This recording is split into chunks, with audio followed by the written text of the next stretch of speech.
Did you know that Roman society was based on the Roman family unit, which was itself modelled on their founding myth?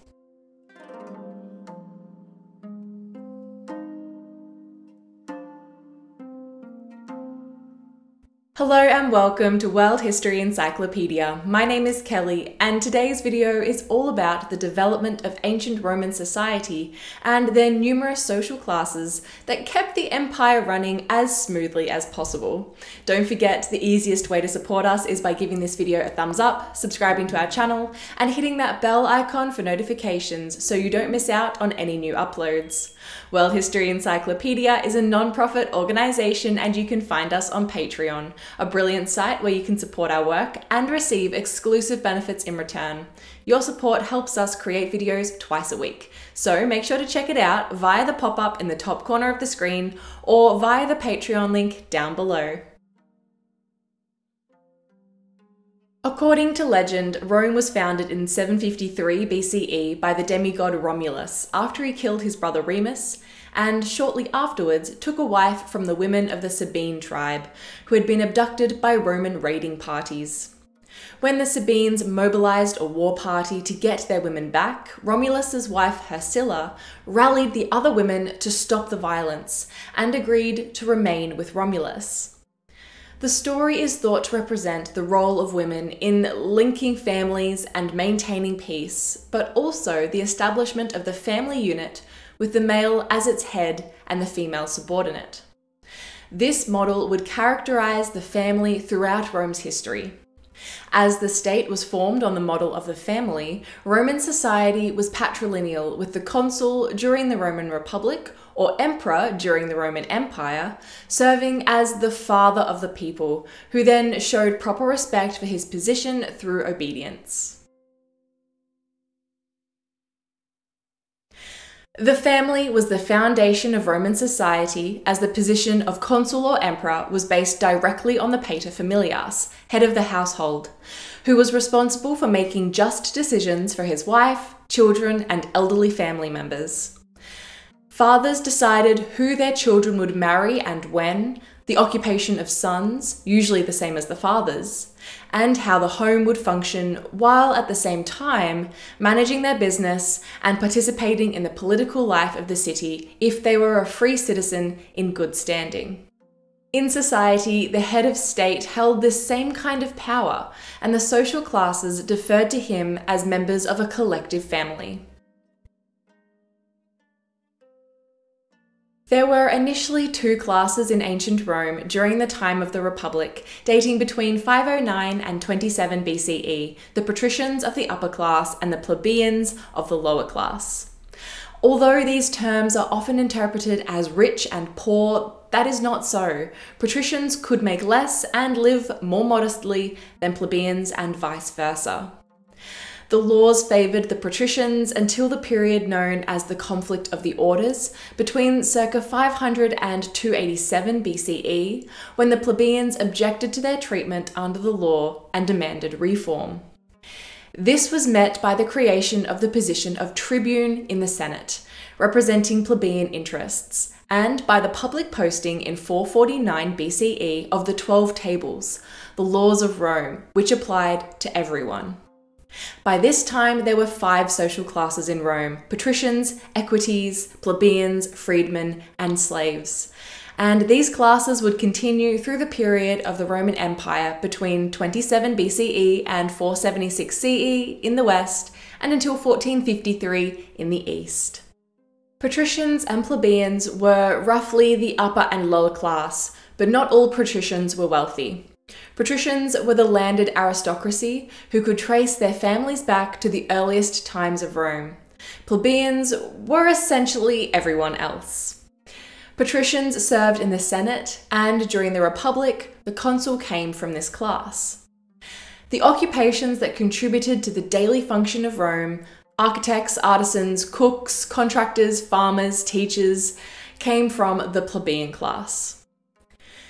The equites were the equestrian class, who were originally mounted knights in the days of the early Republic, and were allotted a certain amount of money for the purchase and care of their horse.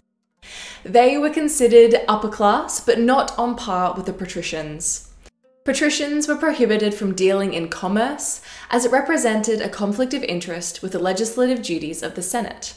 And so the equites, who were banned from serving as senators, became the bankers, tax collectors, and business managers of the Republic, and then the Empire.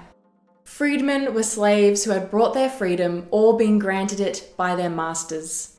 A freedman or woman continued to rely on the patronage of their former master in business, which was usually what they had done as slaves, but were free to do as they pleased otherwise. Freed slaves were granted citizenship but were barred from public office. Their children, though, had the full rights of a citizen, including holding positions of authority. Slaves were the lowest class in Rome. They were understood as the property of their masters and had no rights before the law. Slaves worked as unskilled labourers on farms, in the mines, at the ports of Ostia and elsewhere, but could also be accountants, tutors, teachers, artisans, skilled craftsmen, or musicians. Slave traders bought or captured people of many different talents and social positions from around the borders of the empire, who frequently wound up as slaves in Rome. Many slaves became famous gladiators with large fan bases owing to their charisma and skill in the arena. Slaves sometimes became trusted members of the family, caring for the children and taking care of tasks around the home. These slaves, like anyone else in the family, were subject to the decisions of the head of the house, the father, whose will was understood as the law of the home. Fathers even decided whether a newborn would live or die, as he had complete control over the lives of his family. When a child was born, he or she was placed on the floor, and the father called into the room. He could either pick the child up, showing acceptance, or turn his back on it in rejection. If rejected, the infant was taken out and left to die in the street or field. More daughters than sons are thought to have been rejected, as sons were considered necessary in carrying on the family name. The abandoned infants either died, were taken in by strangers, or were raised by slave traders who later sold them. Women's rights were dictated first by their fathers and then their husbands. Girls were brought up to run a household, take care of the children, and help advance their husband's career, but could still file for divorce, inherit, own and sell property, including slaves, and run their own businesses. Women could even obtain abortions, though only with the consent of their husband or father. Women had no legal right over their children, who, in the event of divorce, lived with their father. The legal marrying age for a girl was 12 and for a boy 15, but men usually married around the age of 26. Men were considered mentally unstable between the ages of 15 and 25, while girls were thought to mature earlier, leading to the practice of young girls being married to much older men. There was no marriage ceremony in ancient Rome like what we would recognize today, but there was a ritual conducted just after sunrise, symbolizing the new life of the couple, where the bride would recite a vow to honor and obey her husband, followed by a great feast. A member of the clergy would be present as witness, but did not officiate. Once married, the husband carried on the family business and the wife maintained the household, which included making sure the spirits of the home were properly respected. Just as the family was the basic model for the state, the household spirits were reflected in the collective religious belief. House spirits, like the panes and penates, spirits of the pantry and the kitchen, the parentes, spirits of one's immediate family, lares, spirits of one's ancestors, manes, spirits of the collected dead, and lemures, spirits of the angry dead, all needed to be considered, honoured, and placated to maintain a harmonious and peaceful home.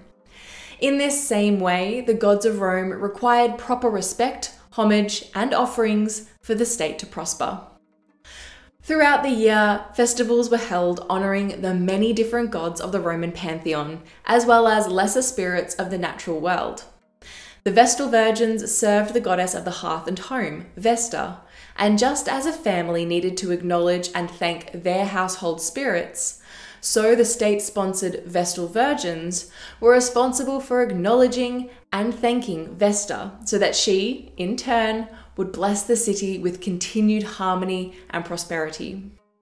The Romans believed in a quid pro quo relationship with their gods, this for that, and recognized their obligation in honoring the gods was rewarded by divine favor in military victories, abundant harvests, and profitable trade, among other blessings.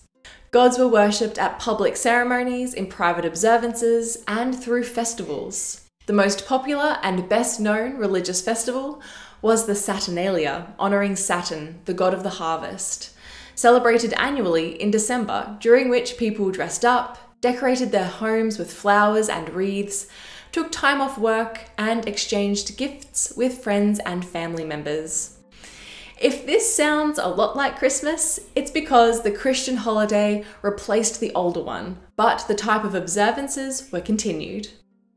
The gods were an integral aspect of every Roman's life, and as their beliefs spread throughout their empire, came to be adopted or appreciated by others who continued the observances, or eventually reformed them as Christian rites. In this same way, many other aspects of Roman society were adopted by others, adapted to different cultures, and continued, sometimes in familiar forms, up through the present day. Would you have liked to live in Roman society? Why or why not? Let us know what you think in the comments below. If you enjoyed this video, make sure to give it a thumbs up and subscribe to our channel so you don't miss out on our new videos every Tuesday and Friday. This video was brought to you by World History Encyclopedia. For more great articles and interactive content, head to our website via the link below. If you like my sweater, you can find this design and a bunch more in our merch shop at worldhistory.store, or you can find a link for it down below. Thank you so much for watching, and we will see you soon with another video.